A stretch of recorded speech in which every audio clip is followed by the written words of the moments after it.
වර්තමාන කාලයේ අපි දවස් 365ක් එහෙම නැත්නම් මාස 12ක කාලයකට දවස් 365ක් කියලා කතා කරද්දී අපේ ඔළුවේ තියෙන නිතරම අපි පිළිපදින කැලෙන්ඩර් සිස්ටම් එක මෙන්න මේක තමයි හරිම කැලෙන්ඩර් සිස්ටම් එක කියලා. ඇත්ත වශයෙන්ම මෙම කැලෙන්ඩර් සිස්ටම් එක අපිට හඳුන්වලා දෙන්නේ ග්‍රිගෝරියන් කැලෙන්ඩර් සිස්ටම් එහෙම නැත්නම් ජූලියන් කැලෙන්ඩර් සිස්ටම් කියලා අපි අදටත් හඳුන්වනවා. බටහිර ලෝකයේ ඇවිල්ලා බලවත් ලෝකයක් බවට පරිවර්තන වෙච්ච කාලෙන් පස්සේ තමයි අපිට හඳුන්වලා දෙනවා මෙන්න මේ සිස්ටම් එක සූර්ය පදනම් වෙච්ච සූර්යගේ ගමනාන්තරය පදනම් වෙච්ච ඒ කැලෙන්ඩර් සිස්ටම් එක තමයි අපිට හඳුන්වලා දෙන්නේ. ඉතින් අපි ඔළුවේ කාලයක් යනකොට අපි ඔළුවට ලැබිච්ච දෙයක් තමයි මෙන්න මේ සිස්ටම් එක තමයි අපේම කැලෙන්ඩර් සිස්ටම් එක කියලා. ඉතින් ඒක අපේ ඔළුවේ තියෙනවා. මොකද අපි දැන් අදටත් කතා කරනවා අවුරුද්දක සමරන්න මීන රාශියේ සිට මේෂ රාශියට සූර්ය ගමනාන්තරය තිබෙන බව අපි කතා කරනවා. සූර්ය සංක්‍රාන්තියක් එක්ක හදපු දෙයක් තමයි අපේ ඔළුවේ තියෙන්නේ මෙන්න මේක අපේ සිස්ටම් එකක් කියලා. අද ලෝකයේ ගත්තම සූර්යාව පදනම් කරගෙන තමයි අපි කාලය නිර්ණය කරන්නේ. ඒ වර්තමානයේට ඔබින විදිහට අපි කාලය නිර්ණය කරන්න පටන් ගත්තා. ඉතින් පුරාණ කාලේ සෙල්ලිපිවල සඳහන් කරන දේවල් උදාහරණයකට ගත්තම පළවෙනි අගබෝධි රජතුමාගේ කාලේ තිබෙන සෙල්ලිපියක් ගත්තම ඒකේ විස්තර කරන දෙයක්. ඊට පස්සේ දැන් සෙල්ලිපියක් ගත්තම ඒ සෙල්ලිපියේ අඩංගු වෙන්නේ එක්ක නීතිමය දෙයක්. එහෙම නැත්නම් යම් කිසි පණිවිඩයක් මුළු ජනතාවටම කියන්න ඕන පණිවිඩයක් වගේ දේවල් නීතිමාලාවක් ආදී වශයෙන් තමයි පදනම් වෙන්නේ. එතකොට අර සෙල්ලිපි වල ඒ පදනම තියෙද්දි අවසානට කාලයක් දාන්න ඕනේ. කවද්ද මේක මේ ඉම්ප්ලිමන්ට් කරන්නේ මේ වගන්තිය කියලා. එතකොට සෙල්ලිපි වල දකින්නට ලැබෙන දිනය අපිට කියන්න පුළුවන් ඒ චන්ද්‍ර මාසයේ පදනම් වෙච්ච දින තමයි ඒ සෙල්ලිපි වල පවා තියෙන්නේ. 6, 7, 9 ආදී ක්‍රිස්තු වර්ෂවල සඳහන් වන සෙල්ලිපි වල පවා මේ විදිහටමයි දකින්නට පුළුවන් වෙන්නේ. දැන් අනුරාධපුරේ මුරුත්තවව කියන ගමක තියෙන සෙල්ලිපියක් ගත්තම මට දැනගන්න ලැබුණා පළවන අගබෝධි රජතුමාගේ කාලේ නිර්මාණය වෙච්ච සෙල්ලිපියක්. දැන් ඒ සෙල්ලිපියේ සඳහන් වෙන වාක්‍යයක් තමයි හිමති චන්ද්‍ර පොනේ මසි කියලා තියෙනවා. හිමති චන්ද්‍ර පොනේ මසි. හිමති කියන්නේ හිමති මාස, හිමත මාසය කියලා කියනවා. චන්ද්‍ර පොනේ මසි, චන්ද්‍රයාගේ පූර්ණ මාසය කියලා තමයි හඳුන්වන්නේ. එතකොට ඒ කාලේ වුණත් මේ සෙල්ලිපි වල සඳහන් කරලා තියෙන දිනය උදාහරණයකට අපිට මේ එක උදාහරණයක් මේකින් ගන්න පුළුවන්. ඒ වගේම තව සෙල්ලිපි කරනාවක්ම තියෙනවා. මේ වගේ දින සඳහන් කරන අවස්ථාවේදී චන්ද්‍ර ගණනය කරලා තමයි ඒ සෙල්ලිපි වල සඳහන් කරලා තියෙන්නේ.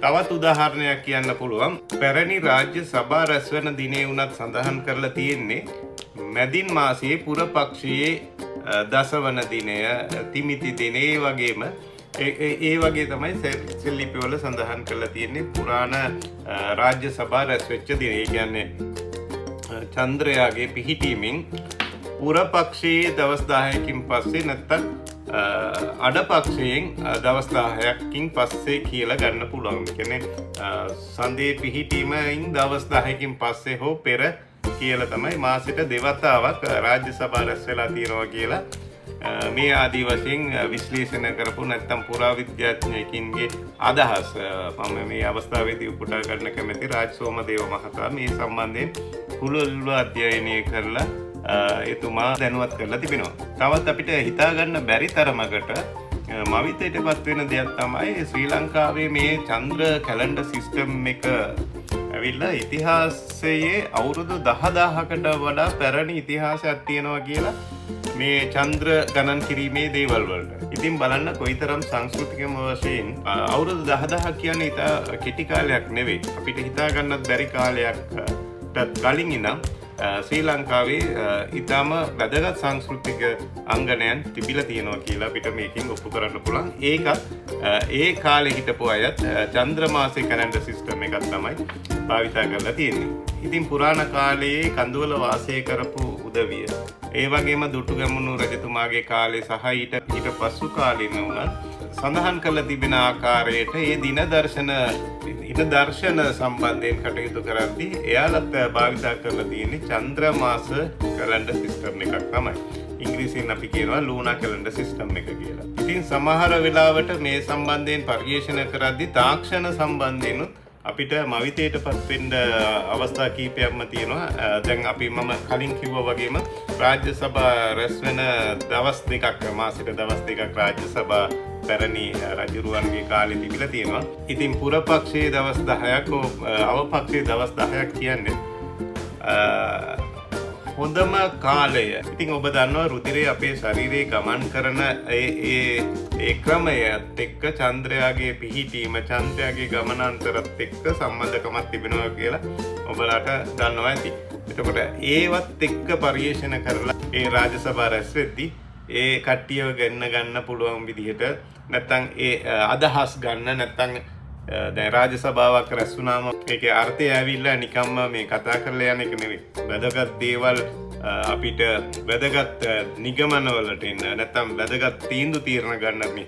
එතකොට අපේ මොලේ වර්ධනයත් එක්ක ඒක ගැලපෙනවද නැද්ද කියන එක මම හිතන්නේ චන්ද්‍රයත් එක්ක පිහිටීමත් එක්කම පරිේශන මට්ටමින් තිබිච්ච දෙයක් තමයි පැරණි කාලේ නම් මේ සිස්ටම් එක අනුගමනය කරපු සිස්ටම් එකක් කියලා.